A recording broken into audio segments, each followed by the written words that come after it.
everyone. You are watching Vedgecation. I'm your host, Leiah. I'm Brit. And today we're kind of talking about, it's not a downer topic, but it's an important topic and something that we hear a lot when people talk about transitioning to a plant-based diet and what are some of the barriers, right, that they can run into.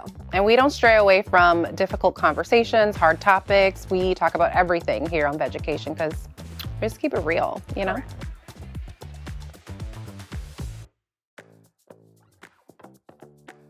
So do you have any like personal stories of how you've heard some of these arguments? How do you have those conversations? Like, how has that come up for you?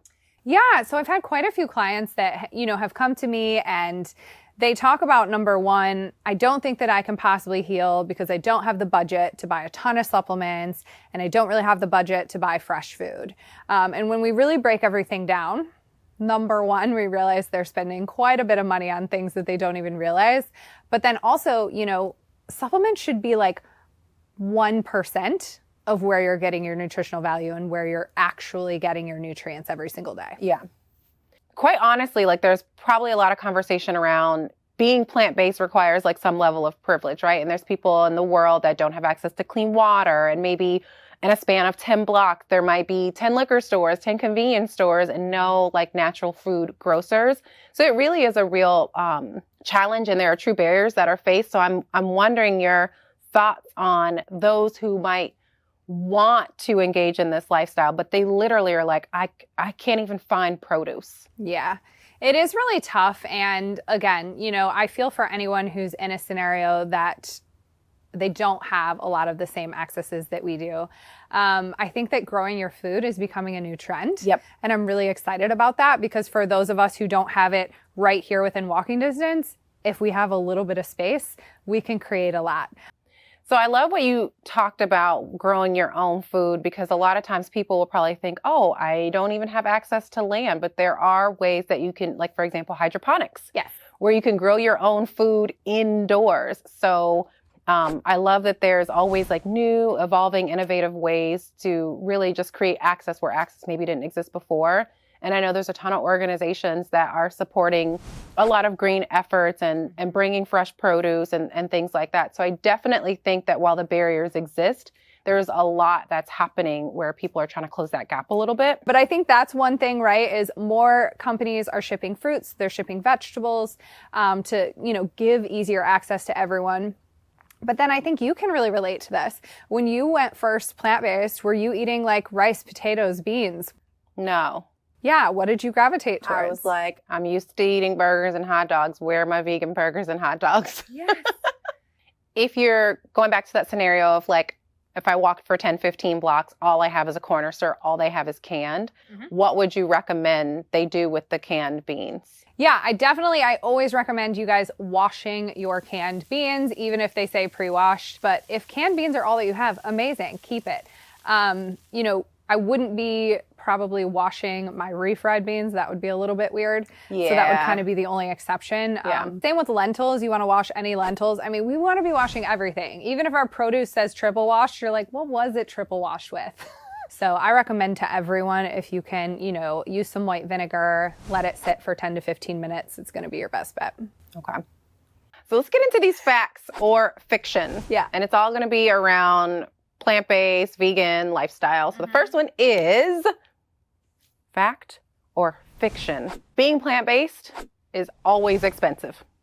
Okay. It is fact and fiction, I would say. Okay. Yeah. Say more. So fact, being plant-based is always expensive if you eat processed junk food, vegan items. Fiction, being plant-based is expensive. It's not expensive if you're eating real whole foods. Yeah. But no one wants to do that because it's not sexy, okay?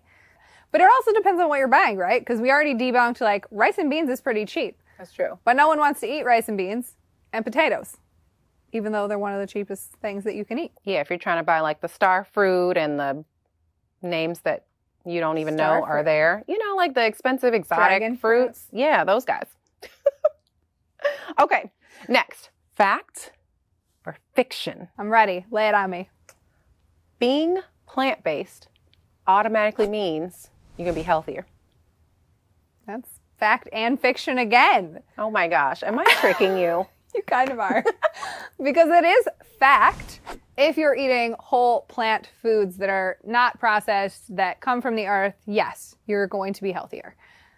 But for most people, it's fiction because they choose a lot of processed foods, a lot of convenience foods, and a lot of foods that say this is vegan, and they just automatically take that as a healthier option. Fact or fiction? Lay it on me. Being plant-based, eating a plant-based diet is repetitive. Like, there's only so many fruits, vegetables, and lentils. That's all. Like, you can't get variety. Fact, fiction.